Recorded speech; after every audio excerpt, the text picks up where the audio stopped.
engine is the first round engine to be built from new since World War II. And it was built specifically to power the Sukhoi and the Yak-54. Can you imagine the United States government spending that kind of money to build an engine and an airplane for civilian aerobatic competition? Well, maybe that's why the Soviet Union went broke. Who was sort of a legend around this place.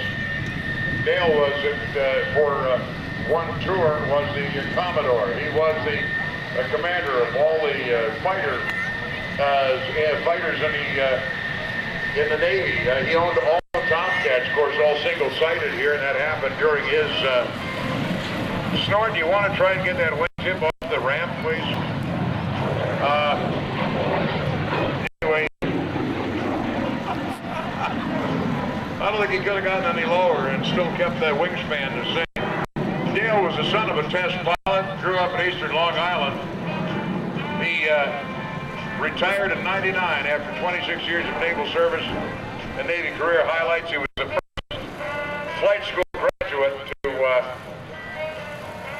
to be selected for F-14 Tomcat training. The first non-fleet experienced pilot to carrier qualify both day and night. He flew 12 operational fighter squadron away tours, including command of Fighter Squadron 33, the Starfighters, which was disestablished shortly after Desert Storm, and command, of course, of all the Navy's F-14s as Commander Fighter Wing Atlantic. The Navy selected Dale Snodgrass up there in the AT&T F-86 as the fighter pilot of the year. In the following year, Grumman selected him as the top cat. That is the best F-14 pilot. Dale is the highest time F-14 pilot in the world, and ain't nobody gonna catch him. With 4,800 hours in the Tomcat and over 1,200 carrier-arrested landings, 10,000 total hours. He led 34 missions in Desert Storm as overall fighter lead. He was a Tomcat demo pilot, get this, from 1985 to 1997. Made no difference. He started flying for the dogs. He went to the RAG. He actually did a tour on Big John as a navigator, went back to the RAG, still flying demos, and then he gets command of 33, and he's still flying demos. So that's it. He flew demos for me at several air shows and flew more of the legacy flights, which then were called the flight of the Grumman Cats. One of each of the Grumman Cats in a single formation, and Dale flew the Tomcat in more of those than anybody else. Well, of course, you realize he's out here flying for you today. He is one of the few people. Matter of fact, as I'm thinking about it, I think he's the only person to have seen it from both sides. He has flown the current warplane in a Warbird flight, and he now, of course, flies one of the Warbirds in the Heritage flights for the Air Force. Got a Navy guy with all that time, and here he is flying an airplane up to the Air Force. That's what I'm still trying to figure out. But the F-86 is a beautiful airplane. This particular plane designed designed in the late 40s and flew into fame in Big Alley in Korea. It's painted in the colors of the Sky Blazers, the United States Air Force Sky Blazers. They came into being about the same time as the Thunderbirds. And while the Thunderbirds were showing the colors for the Air Force on this side of the ocean, the Sky Blazers flew strictly in Europe. And this beautiful airplane, being the F-86, the interesting thing is the Thunderbirds never flew an F-86. They went from the F-84 right into F-100.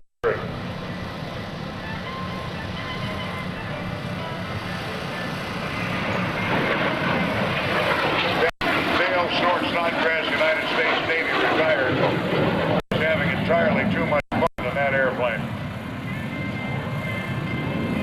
That series of rolls and breaking it off to the left, he'll tuck under, bring it back around, line it up with the runway, and come right back down in front of us. As Ian Groom has taxied up to the left side, and he's about to dismount from the FedEx Sukhoi, and when he comes to the crowd line, I want you to give him a big round of applause. Walking out right now are the teams that are going to be holding the ribbons for Sean Tucker in the Oracle Challenger. Dale Snodgrass back to the right side as he rolls the airplane over the top in a big low barrel roll. That's the way the Air Force flies. For the Navy, you got a 90-degree heading change at the top, roll out at the bottom on the original. And it's pretty.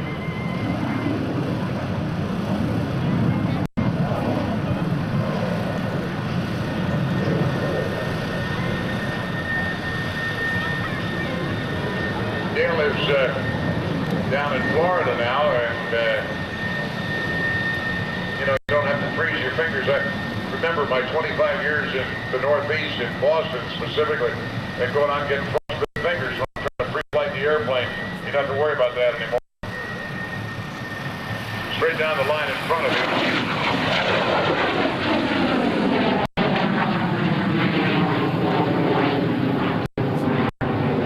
When he flies over the top, he tilts his head back while the nose is still going up. He can pick up the far horizon, and then he eases back on the power as he keeps the wings square. Goes all the way around in that big, beautiful loop.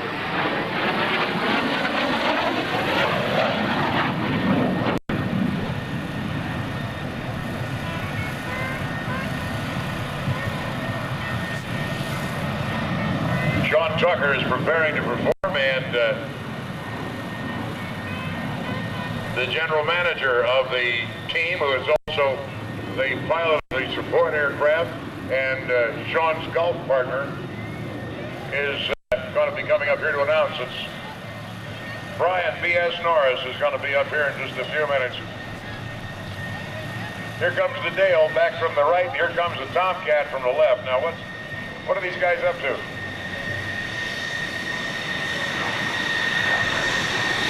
This will hurt your ears, so just sort of hold them.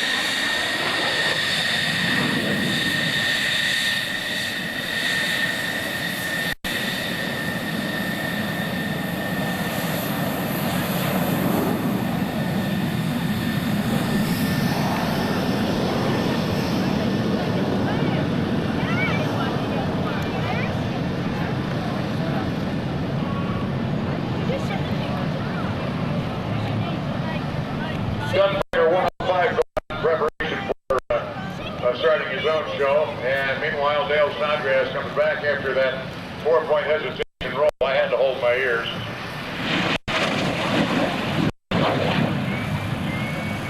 Well, this man sure likes to go fast, doesn't he? We did the show here in, like, I guess it was 97, 98, and Dale flew almost every act there was to fly in that show. At one point we had an act drop out. Snort got into the turbo weaning into the T-34 and went out and beat the place up in that. So the man loves to be in the airplane. He's going to come by in a photo pass now. It's a turning profile. It'll be coming right by out here in front of you. And as he arcs around behind the Blue Angels and the Snowbirds, it gives you an excellent opportunity to take some great pictures.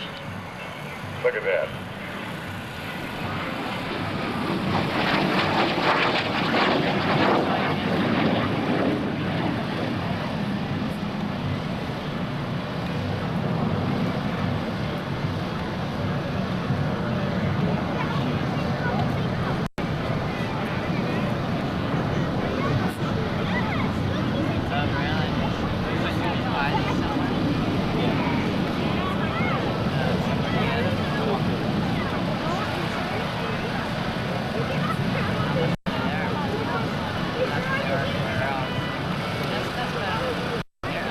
Will be back shortly, and what he's going to do here is to fly an aileron roll in front of you. Actually, it's a tuck under as he takes the airplane out away from you here, and now continue rolling that way and turning the other.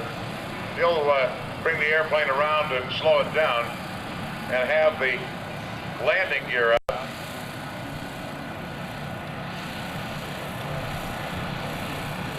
And when he makes his pass, he's going to show you the kind of you know, this airplane was not blessed with a lot of power. Let's face it, you know, the F-86, we're talking about an airplane that was built back in the 50s.